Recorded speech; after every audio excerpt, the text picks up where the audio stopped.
My daughter called at 3 in the morning, "Dad, help me," and then the line went dead. When I arrived, her mother-in-law sneered, "She's not going anywhere." So I backed up my truck and smashed through their $20,000 gate.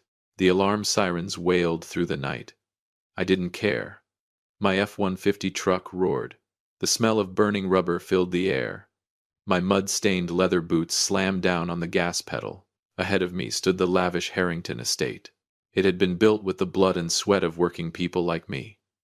But inside that mansion, my daughter was in danger. Welcome back to Dad's real-life revenge. Grab a drink, some snacks, get comfortable, and remember the people in these stories had every opportunity to do the right thing, they simply chose not to. Leave a comment with the number 1 so we can continue the story, and hit subscribe. You're going to enjoy this one. My daughter's mother-in-law, Margaret Harrington, stepped out onto the balcony. She was wearing an expensive silk dress. A glass of red wine rested in her hand. She looked down at me with contempt in her eyes. She saw me as something beneath her. She said my daughter was mentally unstable. She said Sarah was asleep and that no one was allowed to disturb her. She ordered the security guards to throw me out. I didn't argue. I shifted into reverse. The truck backed up 10 meters. I looked her straight in the eye.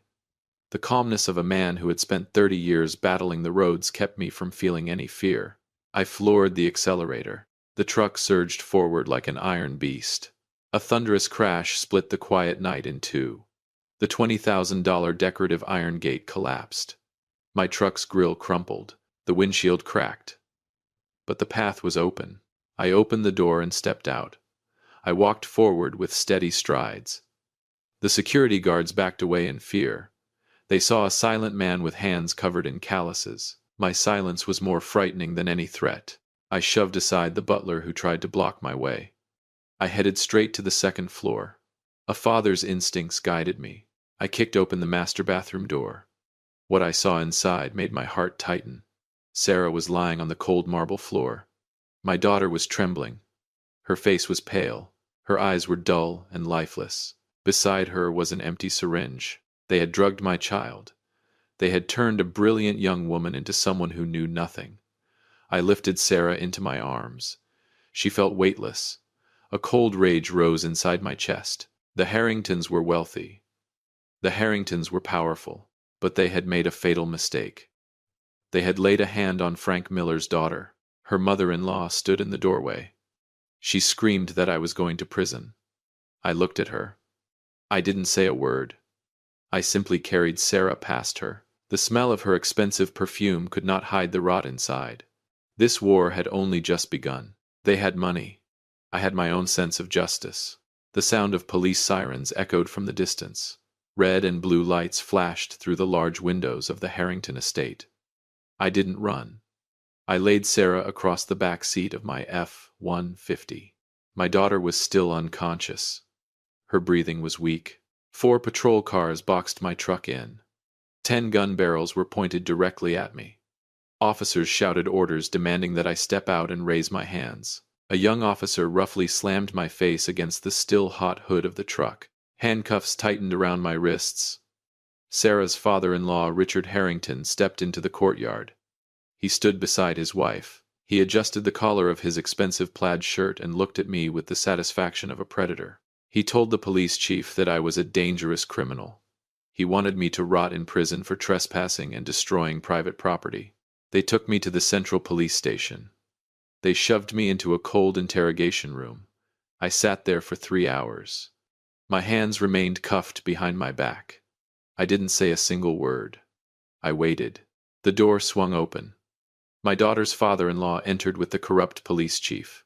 He had no right to be there, but his money bought special treatment. He pulled out the chair across from me and sat down. Then he threw a stack of repair invoices onto the table. He laughed at me.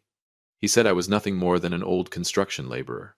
He said my worthless truck and my life were not worth a single corner of his gate. He threatened to take away my right to care for Sarah and have my daughter permanently committed to a psychiatric institution. I lifted my eyes and stared directly at his arrogant face. I didn't argue. My calmness caused his smile to freeze. In a low, cold voice, I said I didn't build houses for people like you. I built the police station you're sitting in right now. Richard's expression changed. He didn't understand what I meant. He thought I was rambling. The police chief suddenly received an urgent phone call.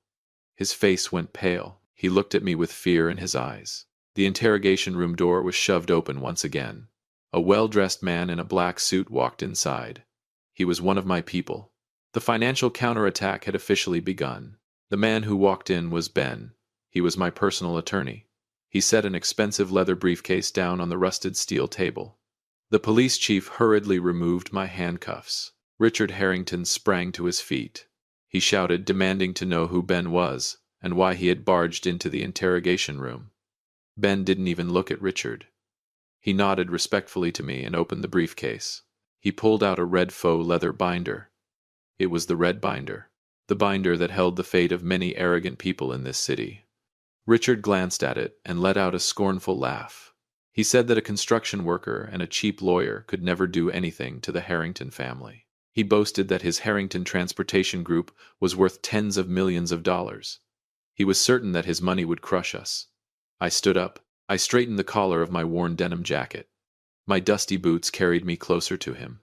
I stared directly into the eyes that were trying so hard to look superior. In a flat, emotionless voice, I gave Ben an order. Buy up all of their debt. I want to own the very air they breathe. Richard froze for a moment, then burst out laughing again. He thought I was joking, but his smile vanished instantly when Ben began reading the numbers. Ben explained that the Harrington Group was standing on the edge of bankruptcy. They were carrying $15 million in bad debt with the central bank. They had mortgaged every factory they owned, along with their estate. What Richard did not know was that every shell company buying those debts belonged to me. I had spent the last 30 years building a transportation empire under different names. I preferred a simple life with my old truck, but they had mistaken my humility for weakness, and they had hurt Sarah. Ben signed the final document and looked up at Richard. He announced that as of 5 minutes earlier I had become the largest creditor of the Harrington family. I owned all of their loans. I had the legal right to seize their assets whenever I chose. Richard's face changed from bright red to ghostly pale. He stammered without being able to form a sentence. His phone began vibrating nonstop. The calls were coming from shareholders and banks. He looked at me as if he were staring at a monster. I walked out of the interrogation room. I didn't bother looking back at the self-important man who was falling apart behind me. Ben walked beside me and quietly shared new information. Detective Mike had uncovered another shocking secret. The Harringtons' scheme against Sarah was never just about money. They were hiding something far worse. A crime so terrible that it could send their entire family to prison for the rest of their lives. I walked out of the police station. Dawn was breaking. The icy air filled my lungs. Detective Mike was already waiting beside my truck. He handed me a thick file. The tension on his face was impossible to miss. We got into the truck.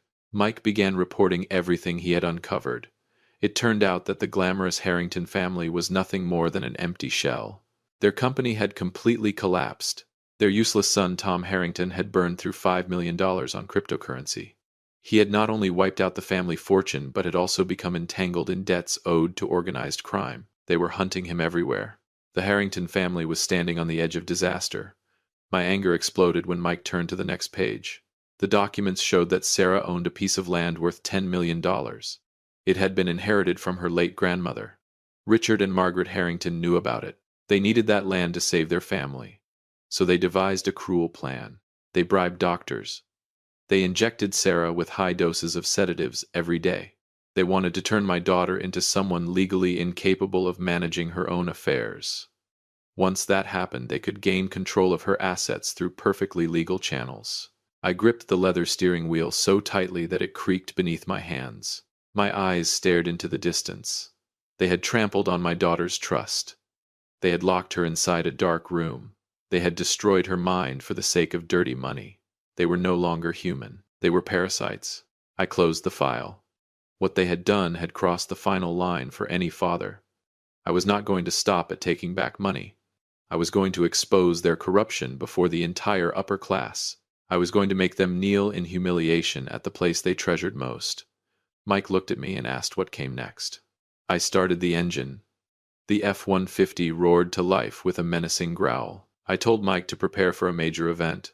That night, the Harrington family was hosting a lavish charity gala. They planned to use the event to attract investors and hide the decay underneath their polished image. I was going to be there, and I was bringing them a surprise they would never forget. Before leaving, Mike added one more piece of information.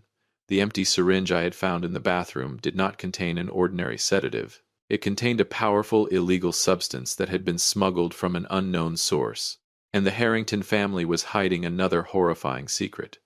The drug was connected to a deadly accident on Route 9. Whatever happened on that road was so dangerous, so damaging that they were willing to push Sarah toward destruction to keep it buried. For the first time that night, even Mike seemed uneasy.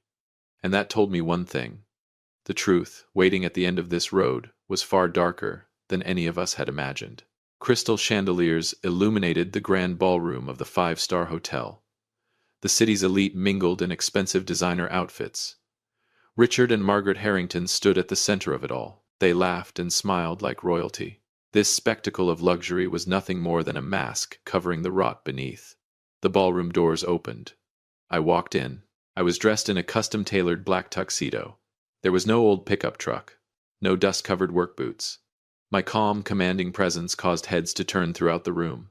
Margaret spotted me. The wine glass in her hand trembled slightly. Fear flashed across her face before her arrogance quickly returned. She walked over and leaned close to whisper in my ear. She told me this was a place for people with money. She threatened to call security and have a ragged truck driver like me thrown out. At that very moment, a young waitress accidentally spilled a few drops of water onto Margaret's dress. Margaret exploded with rage. She slapped the young woman across the face and called her a filthy, worthless, poor girl. The waitress burst into tears and repeatedly apologized. The cruelty of the Harrington family had not changed one bit. I stepped forward. I helped the waitress back to her feet. I looked directly into Margaret's eyes. I didn't argue. I acted. The charity auction began. The most valuable item was the Harrington family sapphire, an heirloom passed down through generations. They were auctioning it off to raise money for their hidden debts. Richard announced the opening bid, $100,000. The room fell silent. Nobody wanted to invest money in a family surrounded by bankruptcy rumors. I raised my hand. 200,000. Richard's eyes widened. Margaret froze. Another wealthy guest deliberately pushed the price to $300,000. I never blinked. 400,000. A wave of astonishment swept through the ballroom. The auctioneer's hammer came down. The sapphire belonged to me. I walked onto the stage and accepted the velvet box containing the gemstone. Then, I turned away from the podium. I walked directly to the waitress who had been slapped. Gently, I placed the $400,000 sapphire into her trembling hands. Then I spoke loudly enough for the entire ballroom to hear. This gift is compensation for the humiliation inflicted by people who mistake wealth for class. Margaret's face drained of color. Richard stood frozen before the city's elite. Their pride had been crushed beneath my feet. For the first time that evening, they looked truly powerless. Whispers spread across the ballroom like wildfire. I turned and walked away. My phone vibrated. A message from Detective Mike appeared on the screen. Sarah was no longer at the city hospital. The Harrington family had secretly transferred her to St. Jude's, a private psychiatric facility. Isolated. Notorious. My blood ran cold. They were trying to make Sarah disappear before the truth about the Route 9 accident came to light. I stared at the message for several seconds. Then another notification arrived. It contained a photograph. The image showed Sarah being wheeled through a secured corridor only an hour earlier. Her eyes were half open. Her wrists were restrained, and standing beside her was a man I recognized immediately. Tom Harrington, the same man who was supposedly drowning in debt and hiding from dangerous creditors, which meant Tom was not running away. He was protecting something, or someone, and whatever secret was buried behind the Route 9 accident was important enough for the Harrington family to risk everything, including my daughter's life, to keep it hidden. I drove through the empty night. My destination was St. Jude's, a secluded psychiatric hospital hidden deep within a pine forest. The facility was surrounded by towering concrete walls and coils of barbed wire. The Harrington family believed they could use money to hide my daughter in a dark corner of the world. They were wrong. I didn't bring guns. I didn't bring hired muscle. I brought something far more powerful. The law. And the cold force of financial influence. Behind me were 4 vehicles carrying state fire inspectors and health department investigators. Through the connections recorded in the red binder, I had triggered an unannounced inspection. The iron gates of St. Jude's opened under government authority. Dr. Evans emerged with panic written across his face. He tried to stop us with procedural excuses. He claimed the facility strictly protected patient confidentiality. He insisted that Sarah was receiving special treatment and that no visitors were allowed. I took a step forward. My leather boots struck the floor with a sharp echo. I stared directly into the eyes behind his glasses. In a low, controlled voice, I said, "This facility is being investigated today. I'm here to take my daughter home." The inspectors went to work. Within minutes, they uncovered a long list of serious safety and licensing violations. Dr. Evans was helpless. He knew his career would be finished if he continued obstructing the investigation. His hands trembled as he handed me the key to the isolation room. I opened the door to room 304. The room was dark. The smell of bleach hung heavily in the air. Sarah was loosely chained to the side of the bed. She had become painfully thin. Her head hung forward. When she saw my silhouette, she flinched in fear. I walked to her bedside and knelt beside her. Carefully, I removed the chain from her wrist. Then I lifted her into my arms. She felt as light as a dried leaf. The cold fury inside me hardened into a vow. Everyone involved in this would pay. I carried Sarah down the hospital corridor. Dr. Evans and the security guards could do nothing but watch. Camera flashes from the investigators lit up the hallway as they documented the scene. I placed Sarah gently into the back seat of my F-150 and covered her with a warm blanket. Then we left St. Jude's behind. As the truck rolled down the highway, Sarah slowly opened her eyes. The sedatives were beginning to wear off. Her mind seemed clearer. She grabbed the sleeve of my jacket. Her body trembled. Then she spoke. Tears streamed down her face. She revealed a horrifying secret. Tom Harrington had not merely caused a fatal accident on Route 9. According to Sarah, the victim's body had not been moved by the Harrington family afterward. Tom himself had done it, and he had not acted alone. Sarah said she watched as Tom and another person moved the victim, while the man was still barely alive and struggling to breathe. The memory shattered her. She buried her face against my chest and sobbed uncontrollably. I pulled the truck onto the shoulder of the road. My hands tightened around the steering wheel. There was one more question, one final piece of the nightmare that remained hidden. I gently asked Sarah who had been there with Tom that night. Her lips trembled. For several seconds she could not speak. Then she finally whispered a name so unexpected that the blood drained from my face. It was not a criminal. It was not a stranger. It was someone the entire city trusted. Someone whose reputation was built on honor, charity, and public service. And if Sarah was telling the truth, that person had helped bury a living man on Route 9. If you've made it this far, then this story has probably stirred some emotions in you. Please do us a small favor that only takes a moment. Like and subscribe.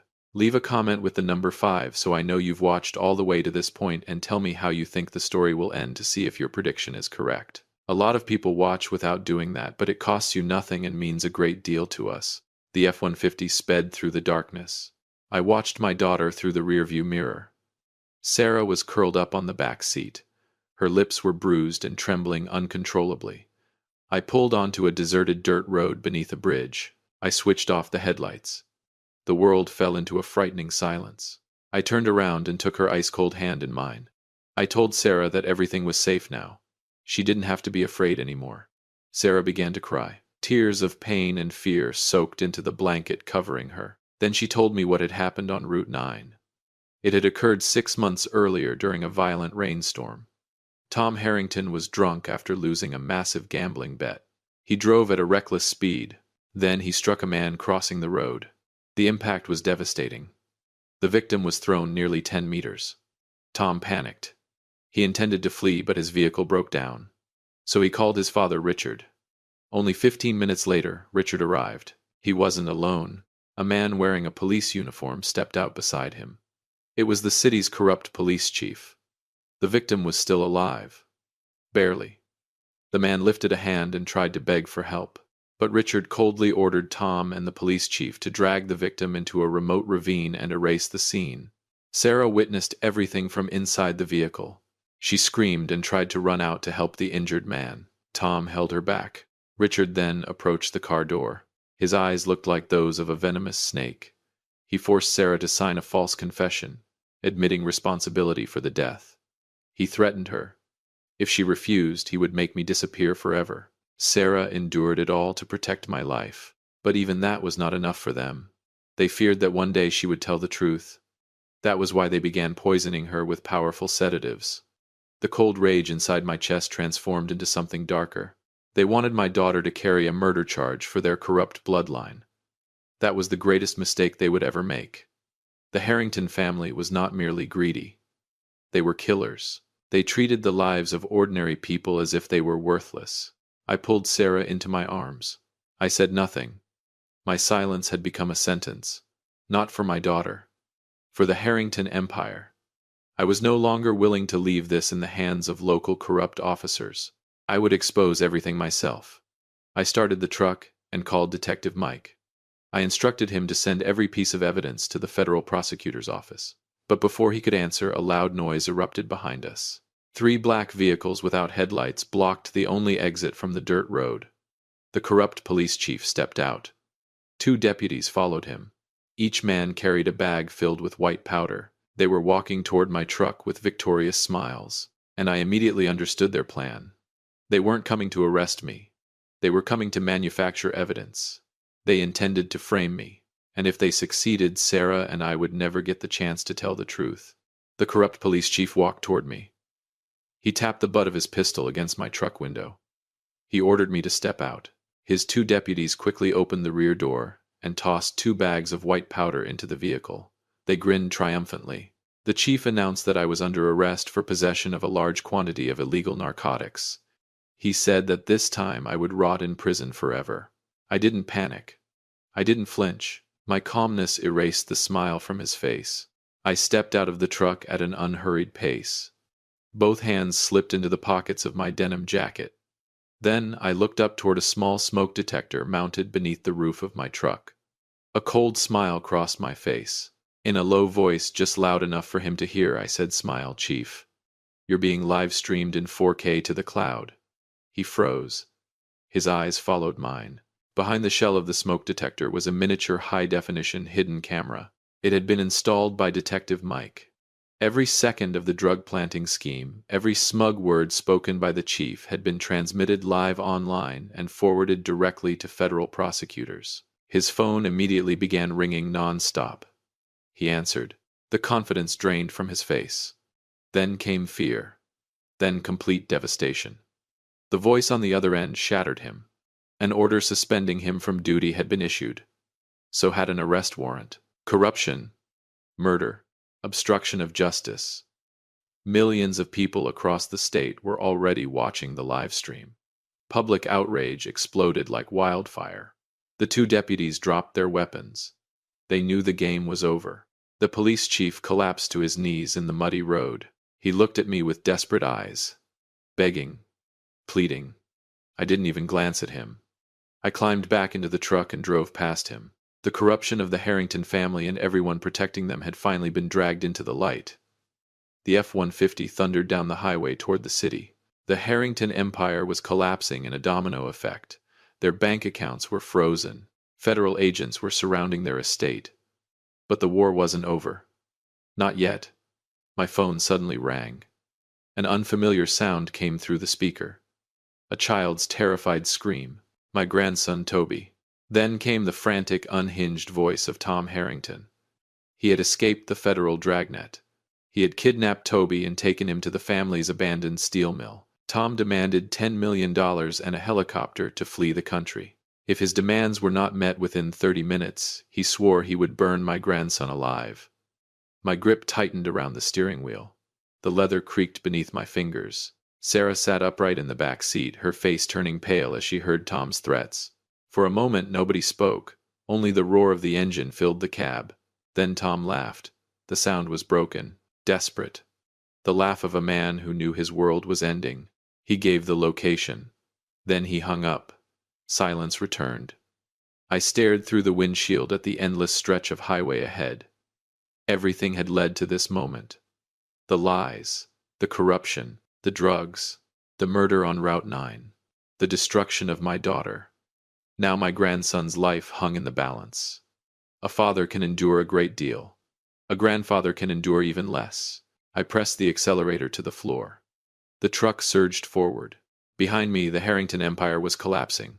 Ahead of me waited the abandoned steel mill. And somewhere inside that rusted maze of steel and fire, Tom Harrington was about to discover that there was one thing more dangerous than a desperate criminal, a man fighting for his family. The F-150 tore through the night like an arrow. My destination was the abandoned Harrington steel mill. The place was filled with rusting steel structures and silent blast furnaces that had long gone cold. My worthless son-in-law, Tom Harrington, was inside. And he had my grandson, Toby. I wasn't going alone. I picked up my radio and switched to the common frequency used by truck drivers across the city. I spoke only one sentence. My son-in-law kidnapped my grandson at the old steel mill. I need help. The response was immediate. The strength of a community built by hard-working men and women erupted into action. Within 10 minutes, hundreds of 18-wheelers came rumbling in from every direction. Their headlights flooded the entire factory complex with brilliant light. Air horns thundered across the night. Every entrance and exit was sealed. Tom Harrington was trapped inside a ring of steel and light. I entered the mill alone. My leather boots struck concrete, littered with broken glass. The echoes were cold and hollow. Tom stood on an elevated steel platform. A pistol was pressed against Toby's head.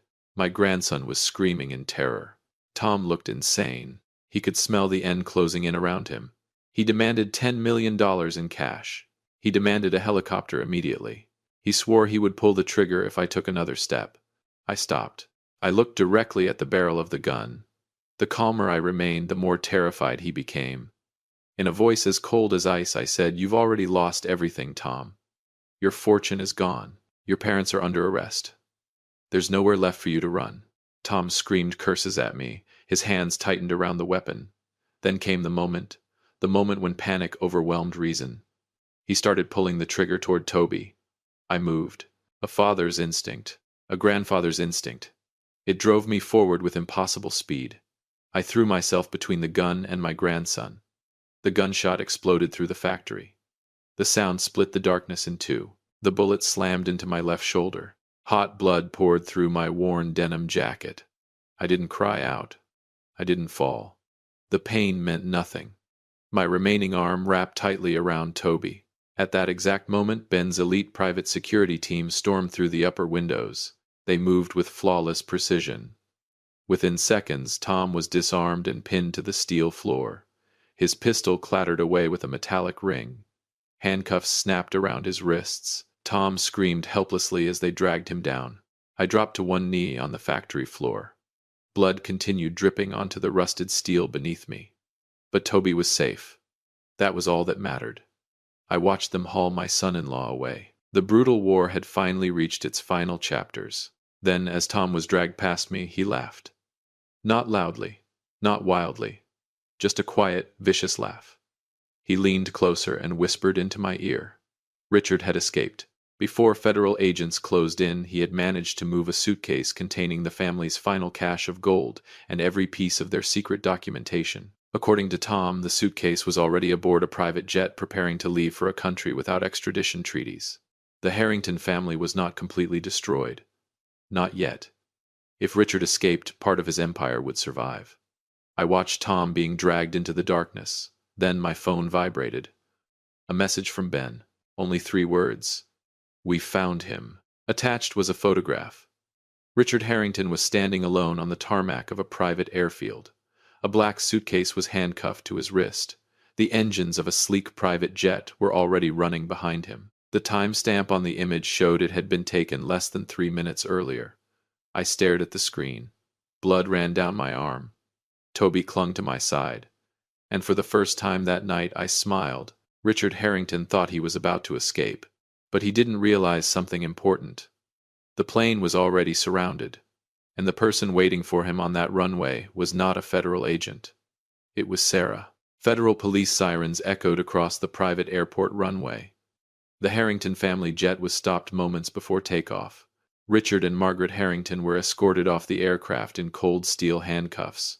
The suitcase containing the secret documents and the family's final cache of gold was seized. They screamed. They blamed each other. They desperately tried to negotiate lighter sentences. The arrogance they once wore so proudly had turned into complete humiliation. They would spend the rest of their lives facing the consequences of their crimes. 6 months later, the storm had passed. The wound in my left shoulder had healed into a scar. But the lessons remained. Sarah now sat proudly in the executive office of the new Vance Transportation Group. My daughter had regained her confidence. Her smile had returned.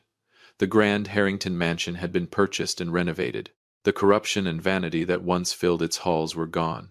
In their place stood a safe haven for abused women and children. Toby's laughter echoed through the courtyard where the iron gate had once crashed to the ground. I stood by a window watching a line of 18-wheelers roll down the highway. The life of an old truck driver continued in its simple way.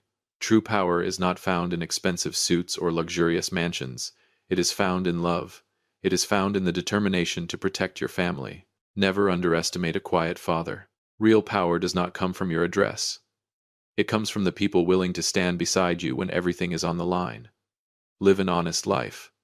But never allow anyone to trample on the people you love. Justice may arrive late, but when it comes, it settles every account fairly. Thank you for joining Dad's Real Life Revenge. Don't forget to share your own story in the comments, and hit like and subscribe so you won't miss the next hard-earned lesson.